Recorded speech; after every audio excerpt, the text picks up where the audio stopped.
galanni ulfinni waaqayyo dhafaata guyyaarra akkamitti kan gammadu sitti himuu hin danda'u. Maal argatte? Maal argattee? Argannoo caalu. Waldaan Yesuus hunduma danda'a. Online charchiin karaa tajaajila WhatsAppii namoota 11 lubboota haaraa gara gooftaa fidanii barsiisanii cuubanii arra eebbisiisan. Cuubanii jedha lakka onlaayiniidha. Yaa ogeessa gara biyyaatti galan hin cuubamu. Barsiisanii amma karaa tajaajilaatti galchuudhaaf jedhu. Guyyaa har'aa kana eebba isaanii ture akkam akka nama gammachiisu. Maqaa waaqayyo keenya kan eebbifame haa ta'u. Inni ilaalchitu.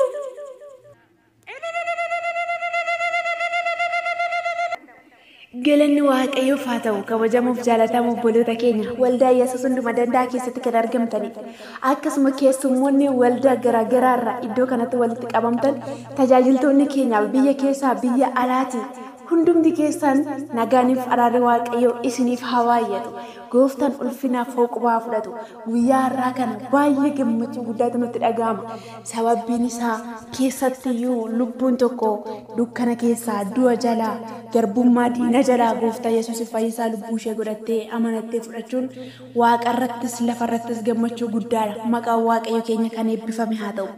Yesuus ilmi waaqayyo jiraatadha. Bifa kanaan kan nu gargaare maqaan gooftaa yaa ulfaatu. Yesuus ilmi waaqayyo jiraatadha.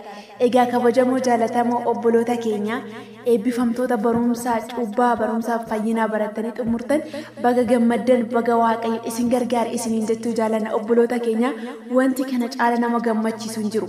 Biyya ormaa keessatti lafa onaa keessatti waaqayyo inni isin argate akka fayyisaa lubbuu keessanii godhattanii gooftaa fayyinaa kana buddeena jireenyaa kana bishaan jireenya kan ta'e kana dhagaa goolee kan ta'e gooftaa keenya fayyisaa ilmaan nama hundumaa kan ta'e kana cubbuu keenyatti balleessaa keenyatti birmaduu kan nu baasu kan nu qulleessuu danda'u fayyina bara bara nu gonfachiisuu kan danda'u. Haleluuyaa. Yesuusin akkasi nama dalattaniif waaqayyo inni isin gargaare maqaan isaa yaa ulfaatu. Baga gammaddan baga waaqayyo isin gargaare obboloota keenya. Kanarra kan caalu wanti nama gammachiisu hin jiru. Kanarra kan caalu wanti nama boonsuu hin jiru. Hafee kan jiraatu bara baraan qabeenyi keenya kan eenyuyyuu nu jalaa fudhachuu hin dandeenye kan eenyuyyuu nutti adda baasuu hin dandeenye. Haleluuyaa. Yesuus qofadha. Yesuus qabeenya eenyuyyuu nu jalaa fudhachuu hin dandeenye. Kanattuu nu harka hatuu hin dandeenye. Maqaan gooftaa keenya kan eebbifame haa ta'u. Bari nu harkaa gachisiisuu kan hin dandeenye. Kan hin jijjiiramne bara bara.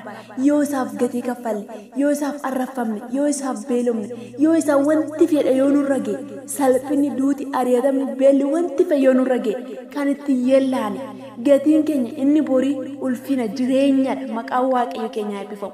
Baga gooftaa kan argattan, baga kan waaqayyo taatan, baga Yesuus Kiristoosin fayyisaa lubbuu keessanii godhattanii fudhattan. Maqaan waaqayyo eebbifamu. Akkuma sagalee waaqayyo hojii ergamoota boqonnaa lakkoofsa 12 irratti dubbatu fayyinnis Yesuus Kiristoos duwwaadhaan malee kan biraatiin tokko illee hin jiru. Maqaan kan biraa ittiin fayyuun kan nuuf ta'u waaqa jala ilmaan namootaaf hin kennamne jedha. Haleluuyaa. Yesuusin alatti waaqa jalatti kan ilmi namaa akka ittiin fayyu akka furamu akka ooluu fi kan kenname maqaa Yesuus Kiristoos qofadha. Maqaa waaqayyo eebbifamu. Obboleettii keenya faarfattuu Firaa'ol faarfannaa kana qopheessitee akka ati waaqayyoon faarfattuuf kan si gargaare maqaa waaqayyo kan eebbifame haa ta'u. Baga gammadde haadhoo keenya siif gammanneerra. Waaqayyo akka isa faarfattuuf akka isa jajattuuf walaloo yeedaloo jechoota kan si kenne maqaa waaqayyo keenyaa kan eebbifame haa ta'u. Baga gargaaramte baga gammadde siin jenna haadhoo keenya gooftaan siyaa eebbisuu ayyaana isaa siif haa baay'isuu darbii faarfadhuu eebbifamaa hundumti keessanii waaqessinaa eebbisuu mana nagaatti galaa obboloota keenya eebbifamaa.